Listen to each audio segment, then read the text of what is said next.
Én azt gondolom, hogy nem csak a paradigmaváltás történt meg a gyártás technológia változásával, miben azt értem, hogy a manuálisból átmentünk egy digitális feldolgozás irányába, illetve ez a folyamat ez most is zajlik, hanem az alapanyagok is meg tudnak változni ezáltal. Tehát olyan anyagokat vagyunk képesek felhasználni egy additív gyártás technológiával például, amit eddig nem, vagy csak nagyon nehézen, nagyon nehézkesen tudtunk létrehozni.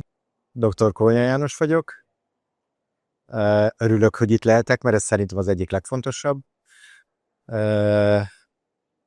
Magamról csupán annyit, hogy én fogtechnikus mesternek tartom magam elsősorban, az más, hogy egy kicsit szofisztikáltan űzzük ezt a szakmát, és sok minden, illetve összefogóan minden területét próbáljuk ellátni. A téma és a téma választása, én azt gondolom, hogy kulcsfontosságú. A technológia és az anyagok használata a jelenlegi implantációs protetikai megoldásoknál rendkívül összetetté váltak.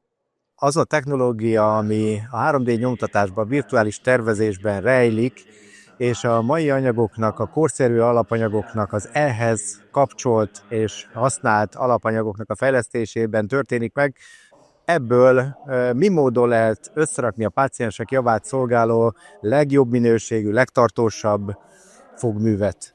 Hosszú távon, tökéletesen és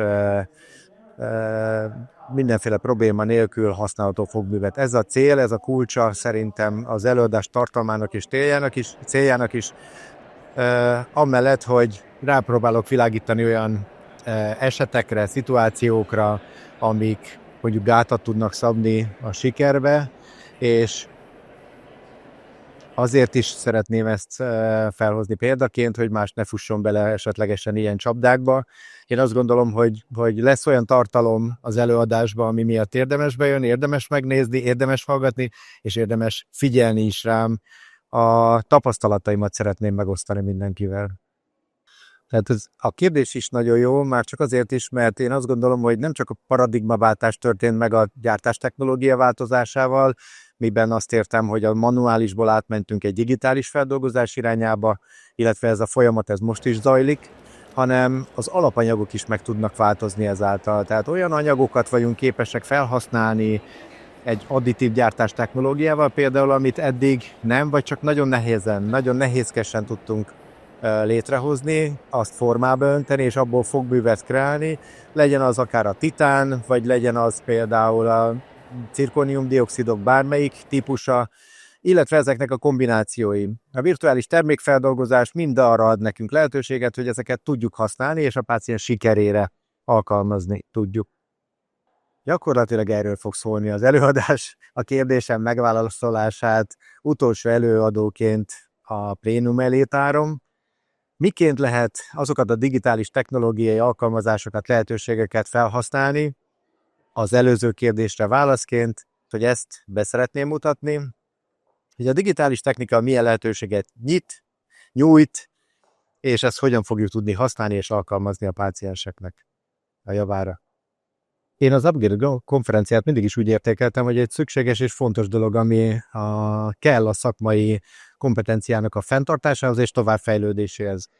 Akik most ide jönnek, azok nyilvánvalóan azért jönnek ide, hogy valami újat szívjanak magukba, ami őket motiválja a saját hétköznapi munkájukba. És ők is csak ezt azért teszik, hogy a saját munkájuk legyen jobb és tökéletesebb.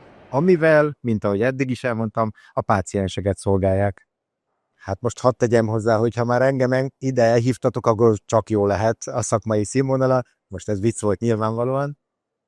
De örülök, hogy itt lehetek, örülök, hogy részese lehetek, és hogyha én hozzá tudok bármit is adni ahhoz, hogy valaki innen elégedetten, boldogan és valami többlettel távozzon, akkor már megérte itt lennem, és persze megérte mindenki másnak itt lenni ugyanezekkel a gondolatokkal, ha tud távozni. Ugyanebből a beállásból és ugyanebből a gondolatok bevezetésével ugyanezt tudom elmondani az Upgrade-ről is. Nyilvánvalóan mindent megteszünk, hogy itt lehessünk, itt legyünk, és részeseivé váljunk akár az előadásoknak, akár mint kiállítóként itt a rendezvénynek. Én azt gondolom, hogy ezt szeretnénk a jövőben természetesen fokozni is, ha igény van rá, de örömmel tesszük.